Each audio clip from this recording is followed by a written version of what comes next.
How to lock screen in Roblox MM2.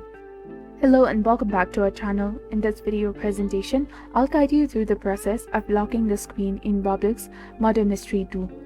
It's a simpler and faster procedure, so be sure to follow along carefully. The first step to lock the screen in Roblox MM2 is to download the Touch Lock app from the Play Store. To do this, open the Play Store or the App Store and search for Touch Lock Screen Lock by Kidscape. Download and install this app, and it will be essential for locking your screens while playing Roblox MM2. Once you've successfully downloaded and installed Touch Lock, open the app, and the next step is to launch Roblox while keeping the Touch Lock app running in the background. Within Roblox, navigate to the Discovery tab or use the search bar at the top of the screen to find the game. First, ensure that the Touch Lock program is running in the background. Then open Roblox and search for MM2. If the Touch Lock app is running in the background, you should see in the list of the apps.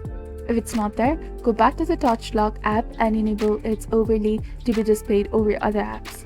Once you have properly enabled this feature, you can start playing the game while the Touch Lock app runs in the background. I hope this tutorial has been helpful in teaching you on how to lock the screen in Roblox MM2. If you found this video useful, please consider liking and subscribing for more helpful tips and tutorials. Thank you for watching.